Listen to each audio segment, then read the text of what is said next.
Ah, acho que agora tá rolando. O pessoal tá dando Maravilhoso. um ok. Bom dia! Bom dia, tudo bem? Tudo bom? De onde você fala? Diga seu nome e a cidade de onde está falando. Então, meu nome é Matheus Macedo, né? Eu falo aqui da cidade de Berlim, nesse momento na Alemanha. Eu tô travando, tá todo mundo falando, o Matheus tá travando, o Matheus tá travando. Gente, não, relaxa, não posso fazer nada, a conexão.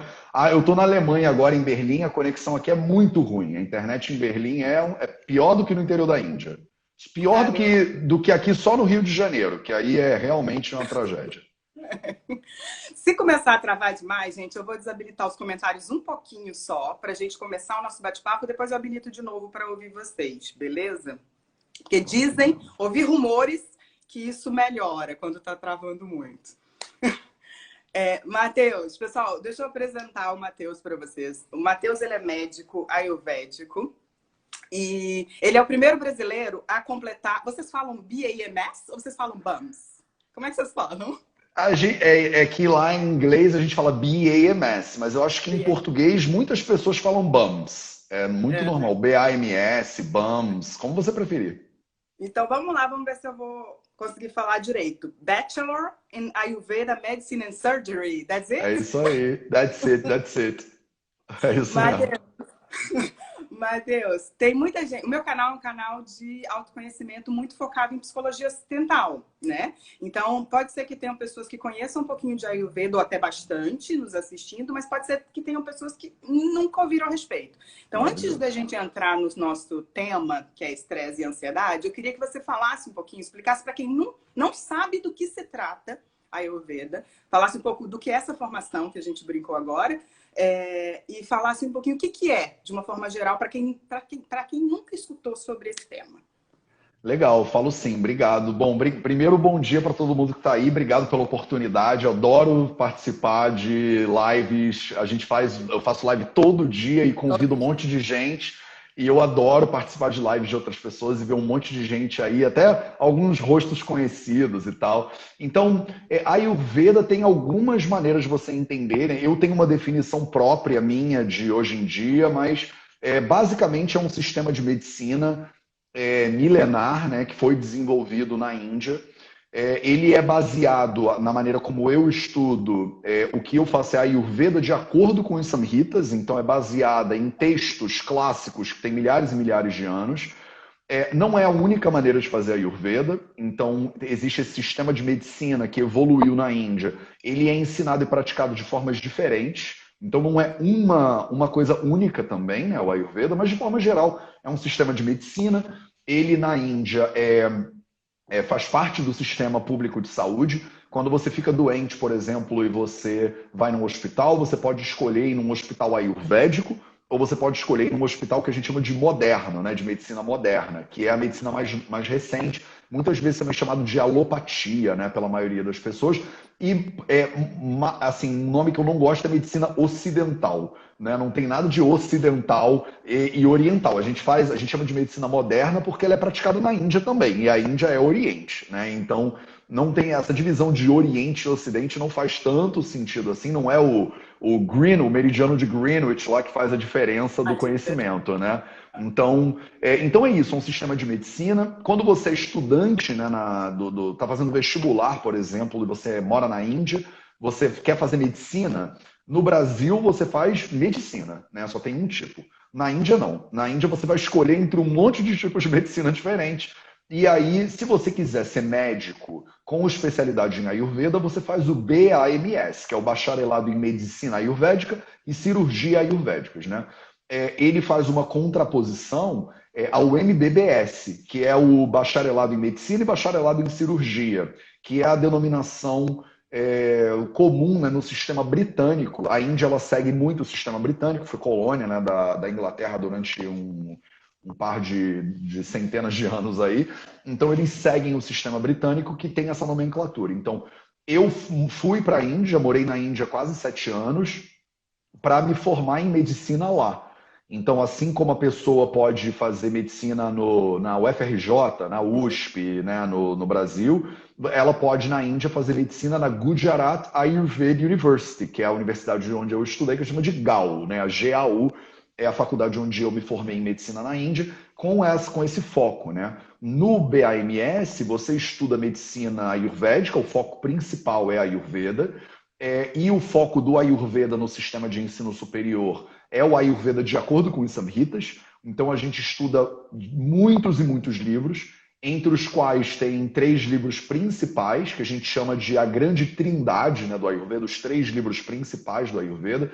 Se você pensar com uma perspectiva moderna, seria como se fosse um Harrison, um Tortora e um Davidson, sei lá, livros clínicos, né, de clássicos, né, que todo estudante de medicina conhece. Se você estuda cirurgia, por exemplo, você com certeza já ouviu falar do Grey's Anatomy. Então, a cirurgia no Ayurveda, o Grey's Anatomy chama Sushruta Samhita, né? O nosso Harrison's é o Charaka Samhita. E aí o Tortora, o Davidson, seria tipo um Ashtanga Hridayam. Então, a gente tem esses 3 livros, o Charaka, o Sushruta e o Ashtanga, que são os 3, a trindade maior, a gente chama de Bruhatrayi, né?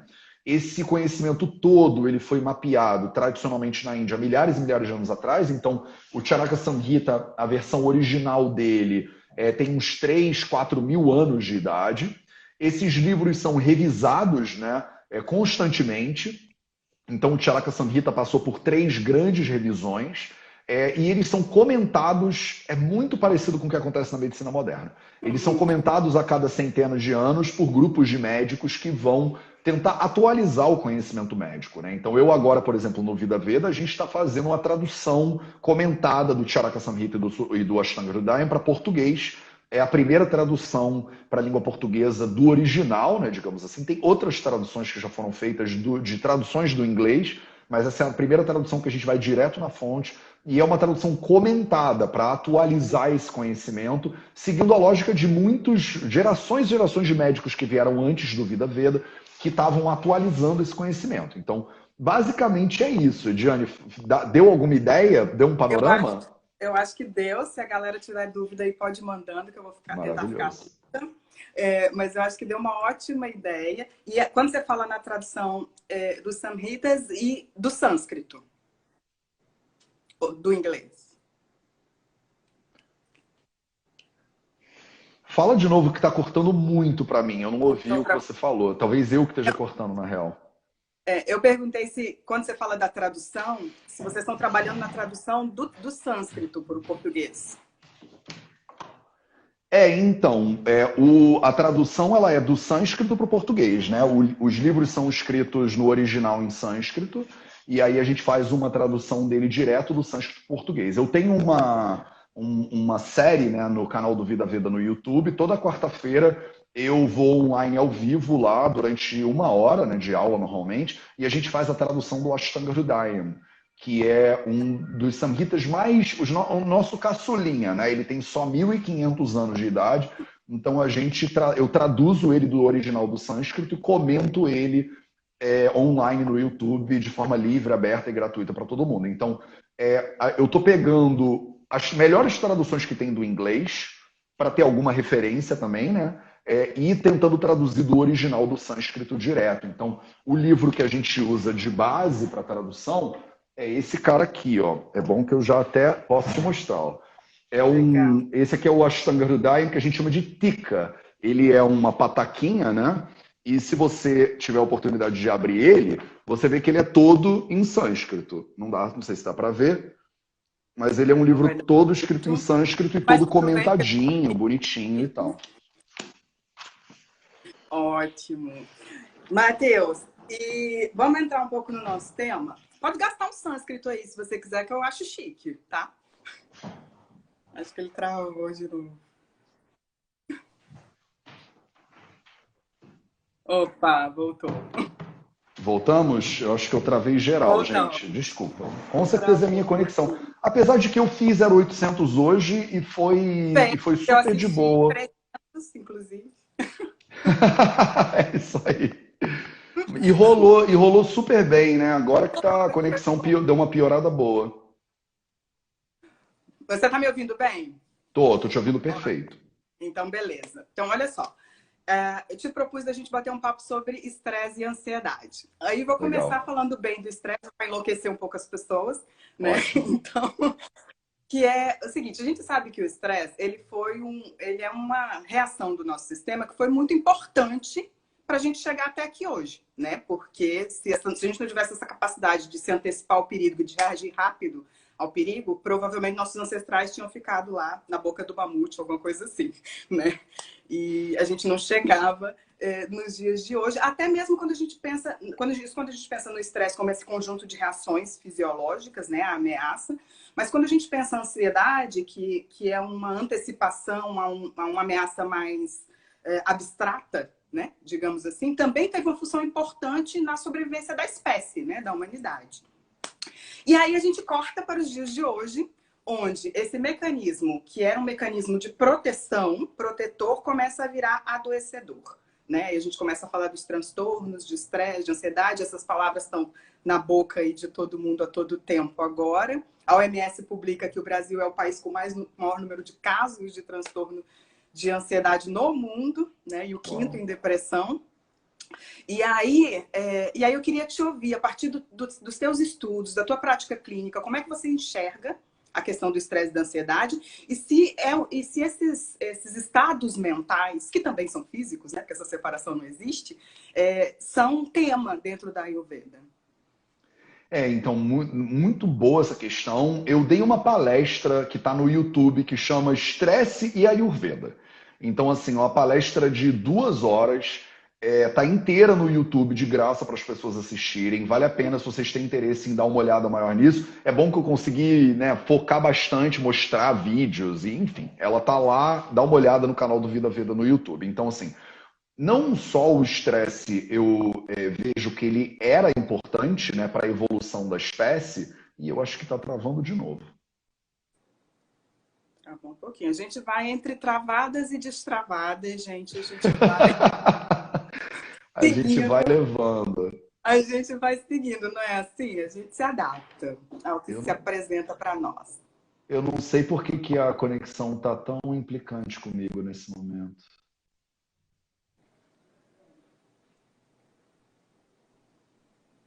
E eu...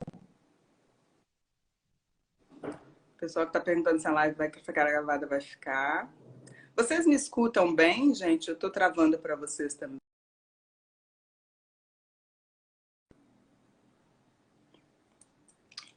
Acho que o Matheus vai tentar entrar de novo. Deixa eu botar meu óculos aqui. E aí vou chamar ele de novo. Será que se eu for para o Wi-Fi melhora também? Vocês todos estão me vendo e me ouvindo bem, né? Dá para ouvir bem.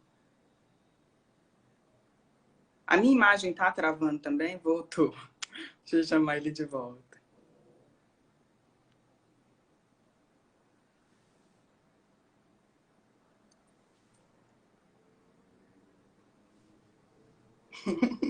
Eu acho que é a minha internet mesmo que tá estressada aqui, tadinha. Foram muitos 0800, né? 300, ela deu uma cansada. Eu não sei por que ela tá cansadinha nesse horário. Já são 3 da tarde, de repente é o momento da siesta, né, para dar uma descansadinha. Mas então, o que eu estava comentando que o estresse não só era uma ferramenta importante no passado para a evolução da espécie humana e para a sobrevivência e tal, como ele é uma ferramenta importante hoje, né? Eu acho que esse é o primeiro ponto que é fundamental para a gente desarmar, né? Essa ideia de que estresse é ruim, que ele tem que ser combatido a todo custo, faz com que a gente apele, muitas vezes até para recursos medicamentosos, assim, do tipo, tô estressada, não posso estar estressada, vou tomar um remédio tal para eu dar uma desestressada.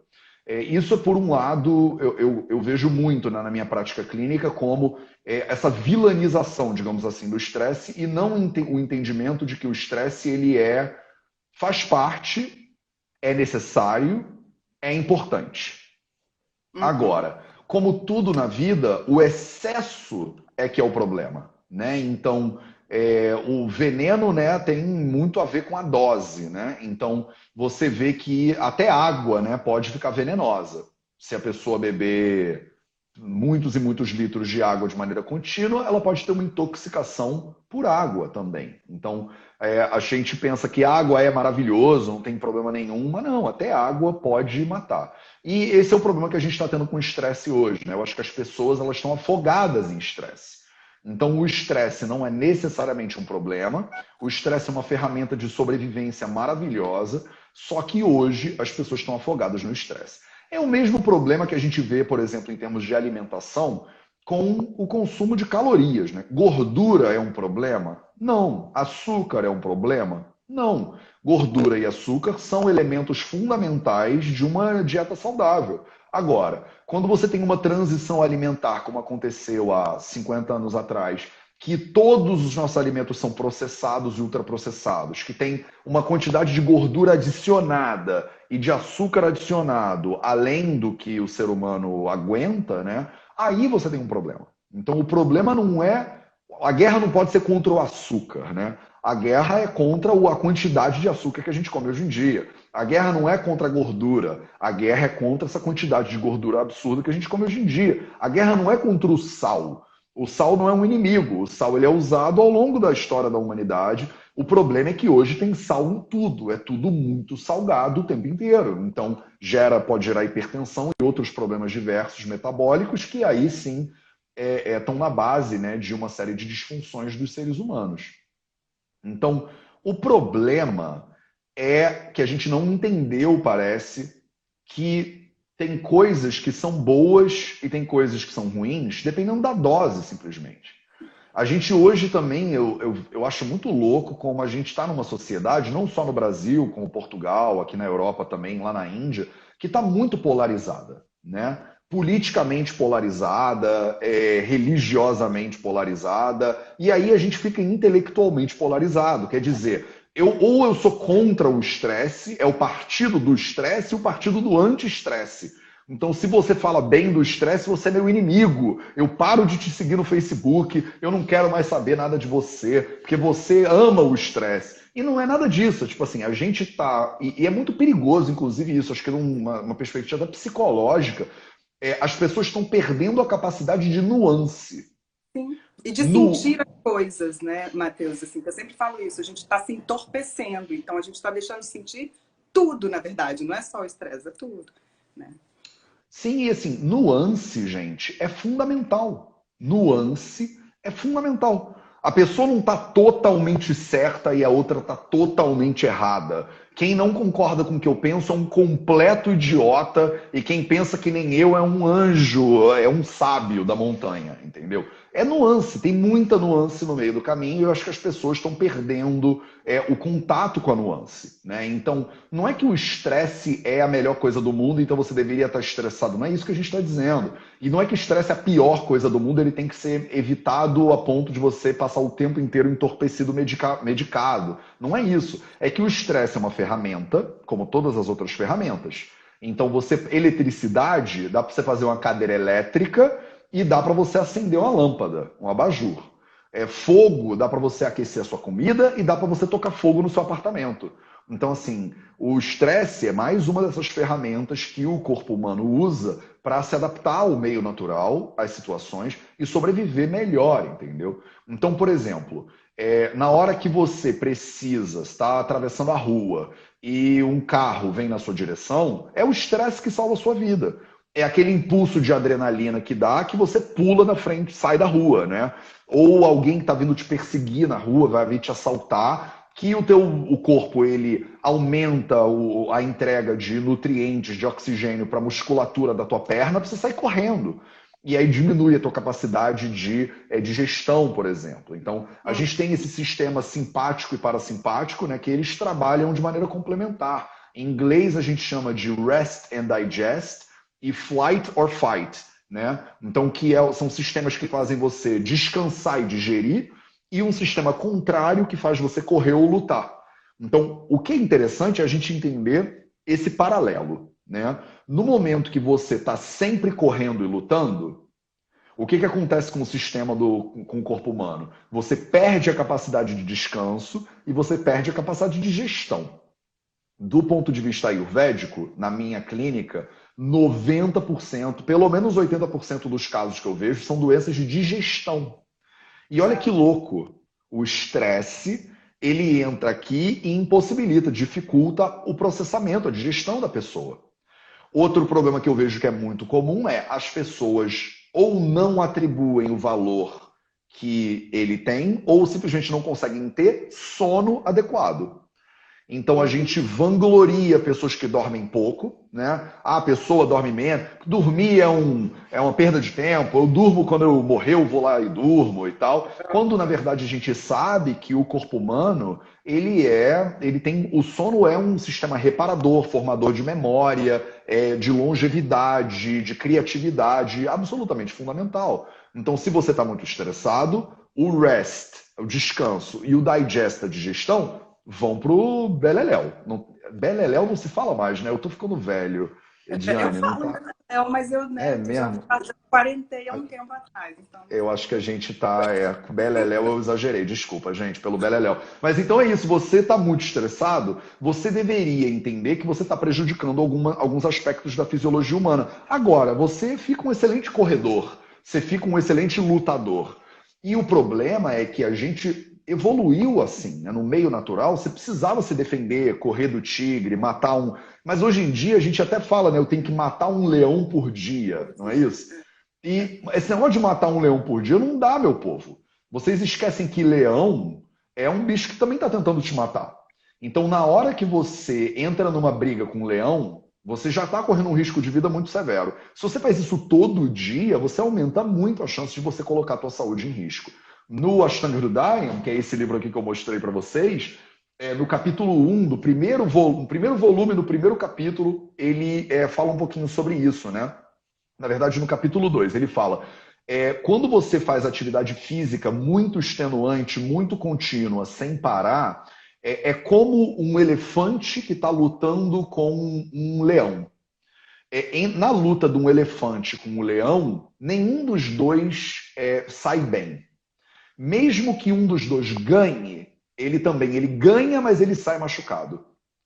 Esse é que é o grande problema da guerra, né? A guerra não tem normalmente um vitorioso. A guerra, você pode até ganhar, mas você também morre um pouco no processo. Essa guerra que a gente tem contra as drogas, por exemplo, no Brasil, essa luta que a gente tem da periferia com o urbano, o horror que acontece, eu sou carioca, né? Que a gente via no Rio de Janeiro, nas favelas, todo o santo dia, essa luta não tem vitorioso. Essa luta é uma luta que todo mundo perde. Todo carioca, cada um dos cariocas perdem com essa luta. Mesmo que você ache que você está ganhando, você também está perdendo. Porque isso te coloca num estado de luta constante.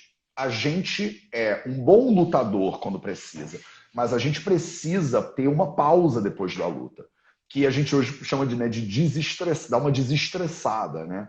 Só que, infelizmente, na nossa cultura, as ferramentas que a gente usa para desestressar são ferramentas que comumente geram problema também. Então, né? São ou estimulantes ou efetivamente drogas que fazem mal para o corpo, né? Então, o famoso, né? Eu vou no final do dia, eu preciso beber alguma bebida alcoólica, por exemplo, para dar uma relaxada. Talvez o álcool te dê uma relaxada, mas no processo que ele te dá uma relaxada, ele pode gerar uma série de problemas no teu fígado, ele pode gerar uma série de problemas de forma geral. A Organização Mundial de Saúde, né? Tem um departamento, uma agência que chama IARC, que é a Agência Internacional de Pesquisa e Estudo de Câncer. E eles colocam o consumo de álcool, de bebidas alcoólicas, como um carcinógeno classe 1. Quer dizer, é uma substância que gera câncer. Né? Então você está fugindo do estresse de um lado e chegando mais perto de câncer por outro. Será que isso tem a ver com o câncer ser a segunda doença que mais mata brasileiros e portugueses no mundo hoje em dia? Então a gente quer desestressar virando noite numa balada, por exemplo. Nada contra você ir para uma balada, mas entende, você está se desestressando, gerando mais sobrecarga para os seus sentidos. Você não está efetivamente descansando, né? E aí as pessoas tentam dar uma meditada 5 minutos por dia e né, é difícil, e acham que isso já é o desestresse. Então, assim, uma coisa que eu falo bastante naquela palestra, que eu comentei com vocês que está no YouTube, e que eu acho importante a tua audiência entender, é que o estresse ele marca o corpo. Como você falou muito bem, essa divisão de corpo e mente, ela é alegórica, né? Ela é pedagógica. Na prática, não tem. Né? Na prática, o corpo e a mente, eles andam de mãos dadas, né? É uma coisa só. Então, o estresse, ele não marca a mente, ele não é um problema mental. E as pessoas, elas tentam, eu me estressei o dia inteiro, agora eu vou ver um filme para relaxar minha cabeça.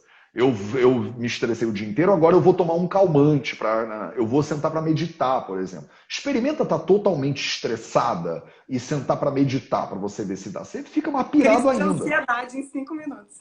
Crise de ansiedade, você quer pular pela janela, sem paraquedas, porque você fica muito doido, né? Não dá, é muito a cabeça, o corpo, por quê? Porque o estresse ele acumula no corpo. Então você precisa desestressar o corpo. E como é que desestressa o corpo? Você desestressa o corpo com atividade física, você desestressa o corpo com também substâncias que são gostosas. Se você come uma coisa que é saudável, que ela melhora. Tem um processo que a gente mapeia, né, dentro da medicina, que a gente chama de estresse oxidativo, né? Então, o estresse oxidativo é um dano que ele acontece no seu corpo e que ele vai muito junto com essa rotina também de estresse.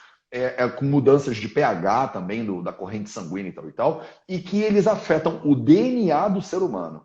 Tem uma enzima que chama telomerase, que ela é responsável, não importa para vocês, acho que isso é muito detalhe, mas o fato é que você vai diminuindo o tamanho do seu DNA, efetivamente, e isso diminui a sua longevidade. Então você perde tempo de vida, porque você está com esse estresse oxidativo. Por isso que eu ensino esse sistema, que eu acho importante a gente mencionar aqui, que eu chamo de 4 pilares da saúde. Eu sempre falo dos 4 pilares e com o estresse a gente volta nos 4 pilares. Então, os 4 pilares da saúde, que eu chamo de alimentação, movimento, sono e silêncio. Então, por exemplo, você tem um processo de estresse oxidativo, né? Então vamos falar de alimentação, por exemplo, e estresse. Se você tem uma rotina estressante, essa rotina gera muito oxidação, por exemplo, você pode ter alimentos que são antioxidantes que vão ajudar. E aí volta na receita da sua bisavó, né? Legumes, verduras, folhas verdes escuras, alimentos naturais que vêm lá da fazenda e tal, são alimentos maravilhosos. Agora, na contramão disso, você tem alimentos ultraprocessados, refrigerante, carne processada, esse bando de coisa que a gente gosta de comer, fritura, né? Coxinha frita com Coca-Cola. Contribui, não vai te ajudar, vai piorar o teu problema. Então, assim, a alimentação é fundamental. Se você entrar no Google agora e você colocar lá alimentos anti-inflamatórios, alimentos antioxidantes, você faz uma pesquisazinha lá. Não precisa marcar uma consulta.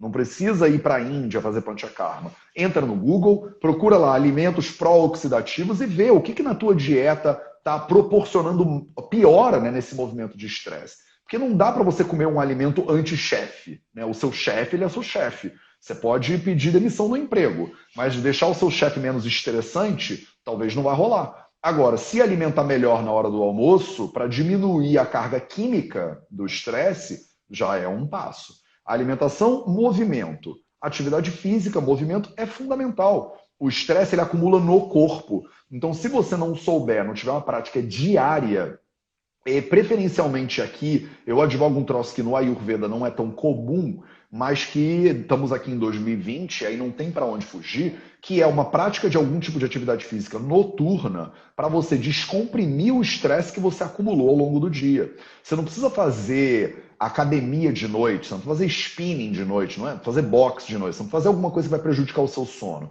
Mas você precisa ter alguma rotina noturna de parar para observar onde é que está acumulado o estresse e ativamente desfazer isso. Então eu recomendo muito para as minhas pacientes, para os meus pacientes, por exemplo, dança, né? Liga uma música de noite e dança 5 minutos. Se solta, doido mesmo, sabe? Para você entender, eu ensino um processo de chacoalhar, por exemplo, de você fazer 2 minutos de soltar o corpo para você realmente deixar o estresse sair. Isso é um mecanismo que é natural, inclusive. Tem muitos bichos, muitos animais, que num período pós-estresse, eles eliminam o estresse do corpo, chacoalhando o corpo, de maneira até descontrolada, catártica mesmo, né? Então, Inclusive a gente, né, Matheus? Que a gente treme depois de um estresse, por exemplo. exatamente, exatamente. Alimentação, movimento, sono. Meu povo, sono é o pilar da saúde mais subestimado que eu vejo hoje em dia. As pessoas acham que elas não precisam, 15 minutinhos aqui, meia horinha ali, não tem problema. A gente não tem rotina noturna e a gente não tem rotina diurna. A gente vai dormir com o celular grudado na cara, tem gente que bota o celular embaixo do travesseiro. Não sei para quê, ele emite radiação. A gente tem estudos científicos, estou falando de medicina moderna, não estou falando de Charaka Samhita, que mostram que um celular ligado do lado da tua cama, ele piora a qualidade do sono da pessoa. Então a gente tem várias fases do sono, né, diferentes, REM, não REM e tal, não importa isso aqui para você, esse nível de detalhes, mas o fato é que você fica exposto a uma emissão de energia que prejudica a qualidade do teu sono. Você vai dormir mexendo no WhatsApp e você acorda, a primeira coisa que você faz é olhar para o celular.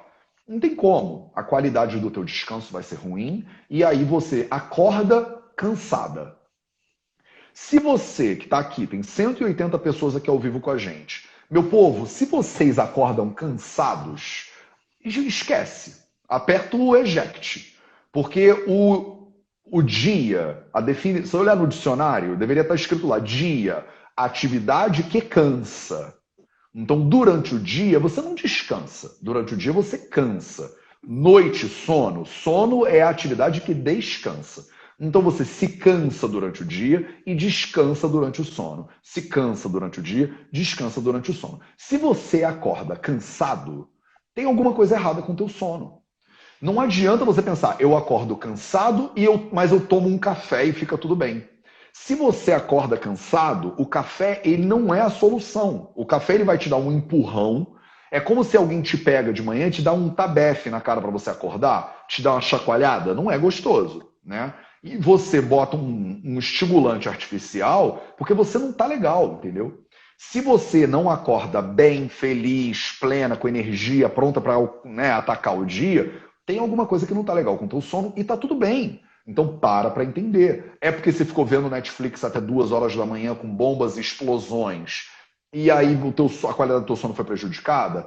É porque você acorda durante a noite 3 vezes para fazer xixi, e aí você volta do xixi, você bebe mais água, acorda de novo para fazer xixi, aí volta do xixi, bebe mais água, acorda de novo para fazer xixi. E aí isso é um ciclo infinito de acordar durante a noite que torna o seu sono uma porcaria? É porque o seu parceiro ou sua parceira ronca, se mexe? É porque o seu gato pisa na sua cara? É porque o seu cachorro arranha a sua porta? Não sei o que é, qual é o seu motivo particular, mas se o teu sono não tá legal, você precisa corrigir a origem do problema. O café não acaba com o ronco do marido.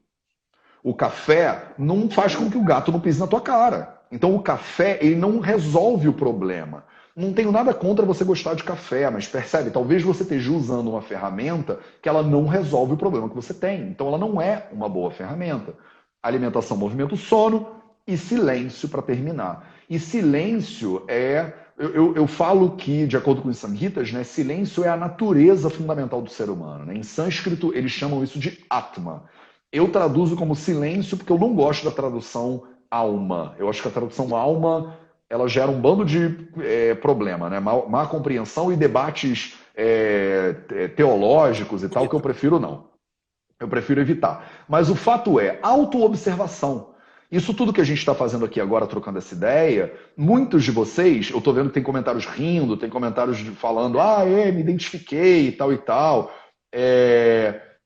Se você tem um bebê que acorda para mamar, não tem jeito. Maternidade, esse é o mês da maternidade no Vida a Vida. A gente está falando de maternidade. Maternidade não tem jeito, você vai dormir pior mesmo, tá? Mas assim, o bebê, e você tá aqui para isso, né? Você escolheu, vamos ter esse momento, vamos cuidar do bebê, mas você tem que dormir junto com o bebê. Como é que a pessoa que está amamentando, ela tem um sono melhor? Quando o bebê está dormindo, ela está dormindo. Quando o bebê está acordado, ela está acordada. Não dá para você querer ter uma rotina normal e acordar durante a noite para amamentar. O bebê dormiu durante o dia, você dormiu durante o dia. Então não tem muito jeito, entendeu? Matheus, como é que eu tenho um emprego de 12 horas e amamento um bebê? Não tem como. Não é tudo que é possível. A gente também acha que, porque estamos em 2020, tudo é possível. Não é tudo que é possível. Não dá para você ser uma mulher que quer amamentar o seu bebê com toda a devoção que uma mãe normalmente tem pelo bebê e ser workaholic ao mesmo tempo. Alguma hora a corda vai roer, né? Então, assim, dá para você fazer isso, mas você vai prejudicar o sono. E faz parte. Então, assim, silêncio é aquilo que você é. Então, quando a gente faz esse tipo de reflexão aqui, eu estou brincando com vocês e dando exemplos do teu marido tá roncando. De repente, você nunca tinha parado para pensar nisso. Aí você para se observar e vê que, cara, realmente, eu durmo mal porque o meu marido chacoalha a noite inteira, sei lá. Ah, Matheus, é porque o meu marido gosta de ver filme. Eu tô sempre botando a culpa nos maridos aqui, porque né, eu, como representante do Porque sexo geralmente masculino. porque geralmente a Pronto. culpa é deles mesmo. São os sem noção, né? Esses homens, tudo homem sem noção, bando de homem sem noção. E aí a gente tá lá vendo Netflix até 2 horas da manhã. E aí eu recomendo ativamente, há anos e anos eu faço essa recomendação. Você não pode ter televisão no quarto. Ah, Matheus, eu tenho que ter porque meu marido quer ter televisão no quarto. Então, dorme em outro lugar. Então, assim, eu tenho muito. Então, eu não. Aí fica a recomendação aí da Ediane para vocês. Eu não sei se eu assino embaixo, não quero participar desse tipo de desconstrução da família. Já Mas o muito fato é que relacionamento lá no meu perfil, melhor não entrar nesse tema. eu tenho muitas pacientes e pacientes homens também, né? A gente está brincando aqui, mas o fato é que isso acontece para os dois lados. Eu tenho muitas pacientes e muitos pacientes que decidem dormir em quartos separados. E vamos combinar, às vezes é a melhor coisa que acontece para o teu casamento. Porque você está dormindo no mesmo quarto e você acorda ressentida com aquele traste que ronca a noite inteira. Agora imagina que você dorme num quarto separado. E você já acorda mais feliz de manhã, como o homem, por exemplo, está mais apaixonado pela sua mulher ainda, porque ela tava roncando sozinha. Aí você faz um café da manhã, aí leva um café da manhã na cama para ela, ou você leva um café da manhã na cama para ele, ou seja lá quem for o seu parceiro ou parceira, e aí você dorme em outro lugar, você acorda feliz, faz sua rotina matinal, a outra pessoa acorda no horário que ela quiser, você é ayurvédico, você quer acordar no Brahma Muhurta, e a outra pessoa não é ayurvédica, ela quer acordar meio-dia, entendeu? Para você preservar o teu casamento, inclusive o teu relacionamento, cada um tem o seu espaço. E eu até falo para as pessoas, sabe aquele quartinho da casa? Muitos apartamentos têm que antigamente, graças a Deus a gente está melhorando isso na sociedade brasileira, o quarto da empregada, né?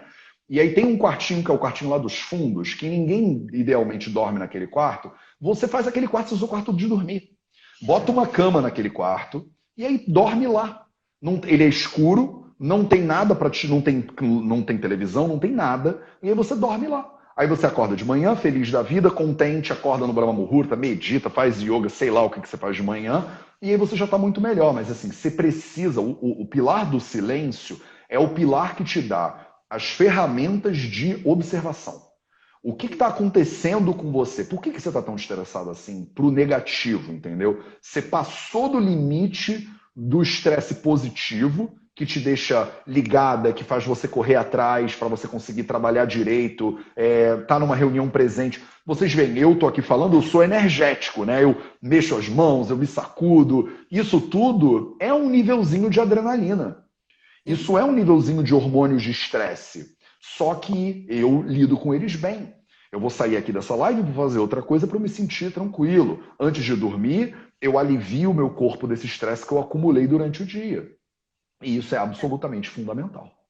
Eu acho que tem várias coisas que o Matheus está falando que são super importantes. Eu vou pegar do final dessa questão do silêncio, porque esse silêncio que ele traz, que é essa autoobservação, que faz com que a gente, às vezes, saia do automático, né? Dos padrões automáticos e entenda o que a gente está precisando. O que é possível adaptar dentro de uma rotina moderna para a nossa necessidade pessoal, né, Matheus? Assim.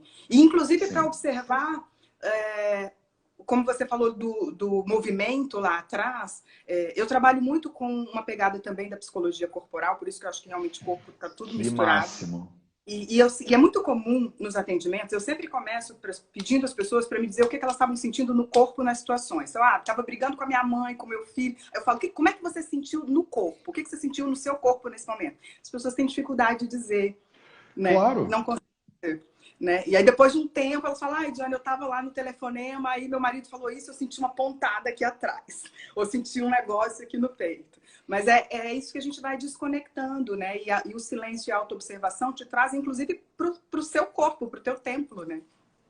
Não, como não, né? Então, todos os 4 pilares que eu ensino, eles se retroalimentam, né?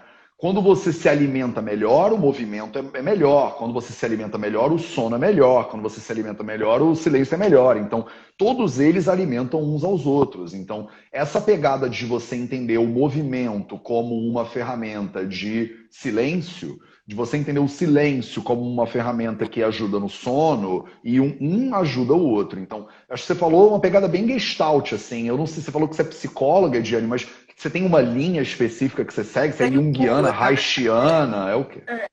Na verdade, eu trabalho com psicologia integrativa, então eu integro 2 teorias, principalmente a psicologia analítica, junguiana, com abordagem sistêmica. Mas eu tempero isso com outros conhecimentos de outras áreas. E aí a minha história pessoal, como caminhou aí um pouco para o Oriente também através do yoga e tal. Então, acabo temperando isso com algumas outras linhas de pensamento que nem são da psicologia, às vezes. Né? Mas, mas é que não tem como, né? O Jung bebeu muito aqui, né? muito. No Oriente também. Eu até Então, falo um negócio que os jungianos talvez me matem agora, mas eu falo uma coisa que o Jung, ele, na verdade, ele traduziu para a nossa linguagem moderna o conhecimento oriental hindu, né? Assim.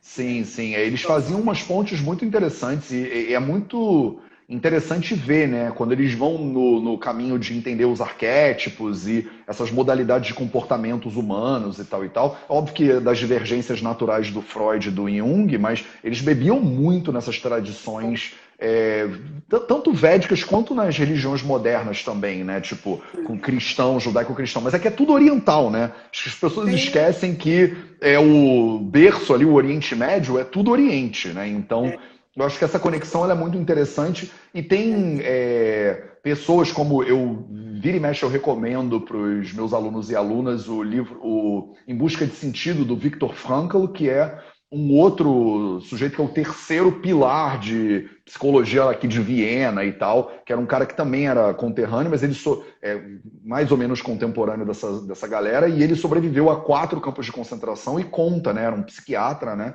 Que inaugurou uma escola inteira também, né? De logoterapia, que eles chamam, se eu não me engano, né? Sim. Então tem essas combinações, digamos assim, de conhecimentos, mas Exatamente. fica tudo muito parecido com a Ayurveda no final. Eu tento... E no final, principalmente, da vida do Jung, ele fala muito do corpo, no final da vida dele, numa fase mais madura, né? Que talvez muita gente acabe ficando com uma parte ali intermediária, mas no final da vida dele ele fala muito do corpo, fala muito de alimentação, fala muito de silêncio, e ele realmente bebeu nessas fontes todas, né? Ele estudou Vedanta, ele estudou alquimia, né? Ele estava nesse lugar que é um pouco onde eu me encontro, né? Nessa busca de conhecimentos, às vezes, que vai para vários lugares e que está aí na humanidade, a gente vai decodificando, eu acho, com outras linguagens, né? Diferentes, Claro. milênios.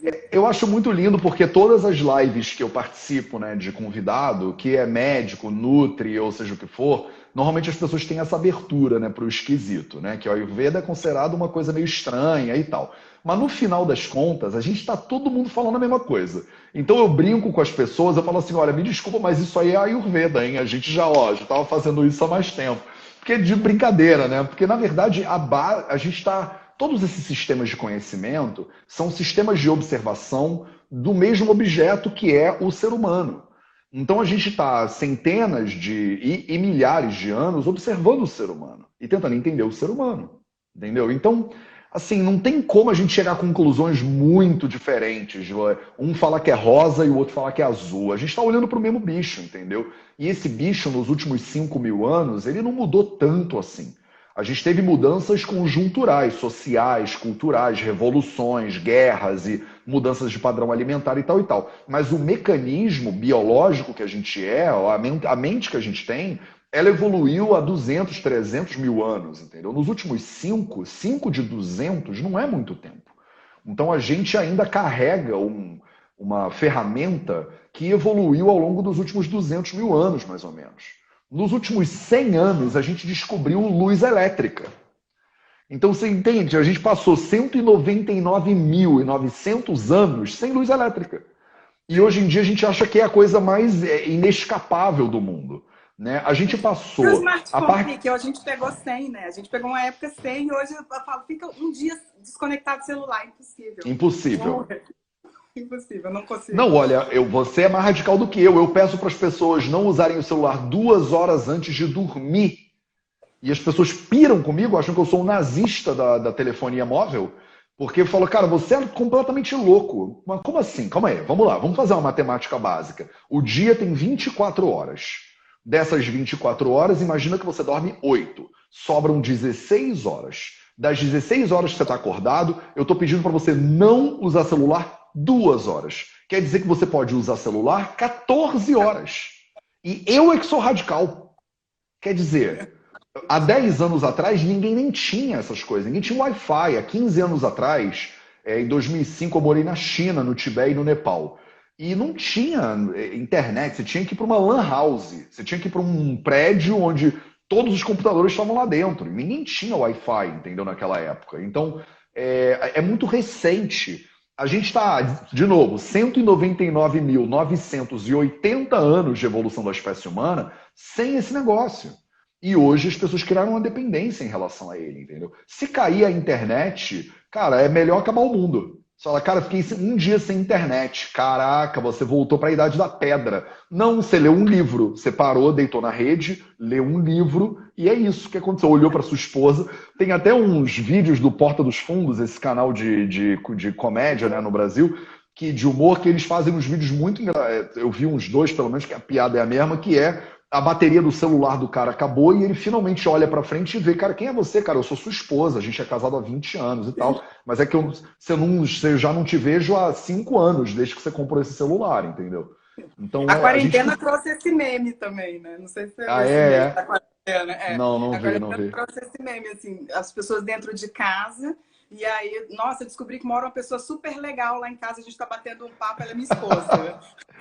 Sei, Né? Que é sim. isso, a gente tá tão para fora que esse lugar de para dentro a gente hoje tem que criar momentos especiais para interiorizar, né? Para silenciar, para interiorizar, porque a energia está para fora o tempo todo, né? Eu Matheus, acho que a gente precisa de psicólogas e psicólogos mesmo, porque a gente está bem doido. Então, Ediane, não para não. Não para o trabalho que a gente está precisando. deixa eu te fazer duas perguntas para a gente Claro. finalizar. Uma que subiu aí, acho que foi Francis que perguntou, mas já subiu, se não foi você me desculpa e me corrige. Mas ela perguntou sobre alho e cebola aumentar estresse. E aí vou Fran aproveitar que eu tinha Williams, eu aberto vi aqui. e aí eu vou aproveitar porque eu tinha deixado uma caixinha de perguntas lá no meu Instagram e teve duas coisas que as pessoas mais perguntaram. Por que quando a gente está estressado desconta na comida? Vou aproveitar a pergunta da França para a gente falar de alho e cebola e já falar de alimentação, que você falou, um dos pilares da saúde. Na verdade, a grande maioria das perguntas tocavam em dois dos pilares que você trouxe, que é saúde e sono. Por que quando a gente está sob estresse, sob ansiedade, a gente tem dificuldade de dormir e por que a gente desconta na alimentação? Que não vai ser no brócolis. Maravilhoso. Tá, só para eu te corrigir, é o Francis. Ô, Mas Francis! sim, o Então Francis Williams. pronto. Ele é, inclusive, representando Patos de Minas aqui, sempre nas lives. Então, por que a gente, quando está cansado, basicamente, a gente faz mais opções? Eu acho que é isso que eu entendo, resumindo assim, né? Porque disciplina, gente, ela diminui com o cansaço. Não tem jeito. Vocês já repararam que você acorda de manhã? Quando você acorda de manhã, você tá, cara, eu vou dominar o mundo, né? Fiz uma planilha de coisas que eu vou fazer, eu vou participar de 2 lives, eu vou fazer atividade física, eu também vou escrever um livro, depois eu vou cozinhar o meu almoço, meu jantar, meu café da manhã. Você tá cheio de planos. Aí normalmente, as pessoas fazem um melhor café da manhã, você está descansada, você faz opções conscientes para sua saúde no café da manhã. Na hora do almoço, você já está um pouco cansado, o plano já desandou e o almoço já é mais ou menos, já tem uma sobremesa ali para tentar compensar. E o jantar é a refeição que a gente mete o pé na jaca. né? O jantar é a refeição que a gente quer comer pizza, comer comida japonesa, você não comeria aquele troço no almoço, não comeria no café da manhã, mas você come no jantar porque é a hora que você está cansada, você não tem mais disciplina, porque a disciplina ela varia com cansaço, independente de quem você é. Você pode ser o Michael Phelps, você pode ser um atleta olímpico, mas ela varia com cansaço. Quanto mais cansada você tiver, menos disciplina você vai ter. Então você faz um café da manhã maravilhoso, um almoço mais ou menos e um jantar terrível. Porque é isso, né? O autocontrole vai diminuindo. Você começa o dia cheio de esperança e expectativa, no meio do dia você já quase desistiu, de noite você já está pensando o que houve, para onde foi o meu dia? Já passaram 16 horas, já está na hora de dormir de novo, o que eu fiz, né? Para onde foi o meu tempo? Então, a grande questão para mim de cansaço, estresse, é que é isso, né? A pessoa está cansada. Então, quando você está cansado, o discernimento ele vai pela janela.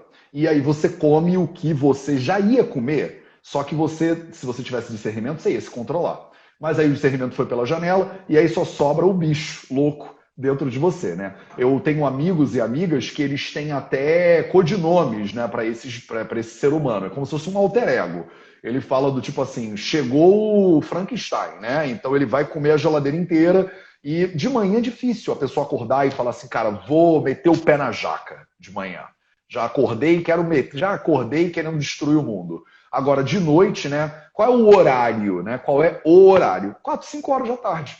4, 5 horas da tarde é o horário que todo mundo desiste. E aí a gente quer, é o horário que a pessoa come o chocolate, é o horário que a pessoa vai, ela passa aquela tia do brownie na sincronia. A tia do brownie, ela sabe. Já viu a tia do brownie passar 7h30 da manhã? Não viu. A tia do brownie, ela passa o quê? É 3 horas. Ela sabe. Aí na hora que a tia do brownie cronômetro estava te esperando, você deu aquela cansada, ela passou o brownie e tal. Aí você fala, quanto é que custa? É 3 por alguma coisa e você compra. Acabou pra você, entendeu? Só que Então, a hora que os aplicativos também mandam notificação, né? O iFood, eles olha mandam aí. notificação aí nesse fim de Você acha que tarde, eles estão...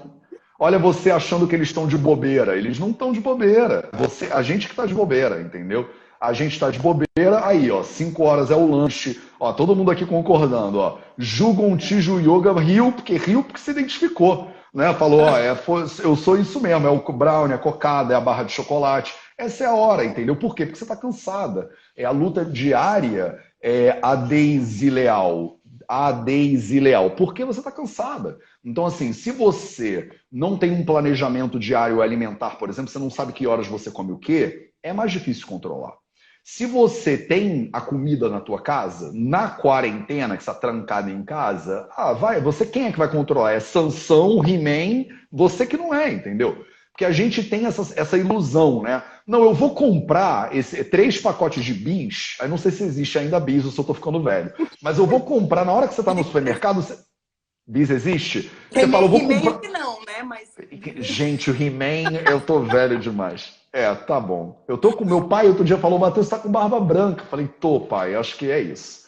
É o sinal dos tempos, não tem jeito. Então você tá no supermercado, você compra o chocolate, você fala, esse chocolate aqui eu vou comer final de semana, é o meu presente de sábado, é um dia ou outro. Aí quando você pisca o olho, acabou o pacote. Você fala que nem chegou no final de semana. Por quê? Porque você não tem o autocontrole que você acha que você tem. Vamos combinar isso já agora aqui nessa live, porque aí você para de achar que você é o super-homem, né? Ou a Mulher Maravilha, sei lá qual é o, né? E de sofrer uma frustração depois também, né? Porque tem isso, a gente põe a meta lá em cima, não consegue alcançar, e vem a frustração e esse ciclo se alimenta. Né? É claro. E aí é óbvio que pensa não se sentir bem como? Comendo o pacote do bis inteiro de novo. Entendeu? Então é óbvio que cansaço tem uma relação direta com esse agravamento, com a perda desse discernimento, digamos assim, né? Tem alguns fatores da mente, né? Alguns elementos da mente, né? Que a gente fala, né? E a mente ela é composta de 3 elementos fundamentais na perspectiva ayurvédica, que a gente chama de Dhi, Buddhi e Smriti. Então, Smriti é o componente da mente que faz a memória, né? Que faz com que você lembre de coisas do passado. Buddhi é o que te dá a capacidade de entender, né, coisas e você associar informações e chegar a conclusões novas e fazer processamento de informação. É o que a gente chama de inteligência, né, via de regra. E Dhi é praticamente o que a gente chama de discernimento. É a capacidade de você saber o que é bom, o que é ruim, optar pelo que é bom, não optar pelo que é ruim. E a gente perde esse troço aí quando a gente está. A gente perde todos. A sua memória também vai para o espaço e a capacidade de foco, de concentração, de processamento de informação também é perdida naturalmente com cansaço, entendeu? Então, e a resposta a pergunta do Francis, que o Alexandre Bittar também está fazendo, é sobre a questão do alho e cebola, né? Então, as pessoas têm mania de implicar com o negócio do alho e da cebola. Então, eu expliquei já isso várias vezes e eu acho que eu tenho 1 minuto para fazer essa explicação aqui rapidinho para vocês. Tem muitas tradições religiosas, especificamente aqui, por exemplo, os Jains, né, o jainismo, e algumas vertentes do hinduísmo, que não comem nada que está embaixo da terra, por exemplo, ou que não comem especificamente raízes, ou que não comem especificamente alho e cebola, né? E muitas pessoas que foram para a Índia e estudaram Ayurveda fazem parte dessas tradições. Então a pessoa voltou da Índia com Ayurveda falando, no Ayurveda não se come alho e cebola. Não é verdade, tá? O alho e cebola são alimentos fenomenais que eles aumentam o poder digestivo. Tá? Essa ideia de que o alho e a cebola são rajásicos ou tamásicos não faz sentido da perspectiva ayurvédica, porque a gente não fala do corpo como tamásico ou rajásico. Rajas e tamas são doshas da mente, não do corpo. O que a gente fala é que o alho e a cebola podem agravar os doshas no corpo, vata, pitta e kapha. Se vocês não entenderam nada do que eu acabei de falar, é porque a Ayurveda mais aprofundada. A gente fala mais sobre isso lá no Vida Veda depois para vocês. Mas se você não gosta de alho e cebola, não come alho e cebola. Se você ama alho e cebola, come alho e cebola. Então, o alho e a cebola são excelentes para evitar, por exemplo, proliferação, né? Doenças proliferativas. Então, todos os tipos de câncer, né, são beneficiados. Eles têm fitonutrientes incríveis e tal e tal. Você não precisa demonizar o alho e a cebola. Se alho e a cebola fizesse mal, a Índia não existia, né? Porque eles enfiam alho e cebola na maior parte do subcontinente indiano em tudo, né? Na cultura portuguesa, que é da minha família, na cultura brasileira do Nordeste, que é a família do meu pai também, a gente bota alho e cebola em tudo também, e eu tô muito bem, obrigado. Então, assim, não tem verdade aqui, né? Que é bom ou é ruim. Vai nos derrubar. E é isso. Matheus, antes do Instagram me derrubar, eu quero te agradecer muito você ter tirado essa hora para vir conversar com a gente. Acho que vão ficar algumas perguntas aí para a galera. Gente, segue o Vida Veda, tá? Eu vou deixar no meu stories marcado para vocês seguirem, porque o Matheus fala sobre esses temas de uma forma muito legal e mais aprofundada do que a gente trouxe aqui. Mas muito, muito, muito grata, Matheus. Imagina.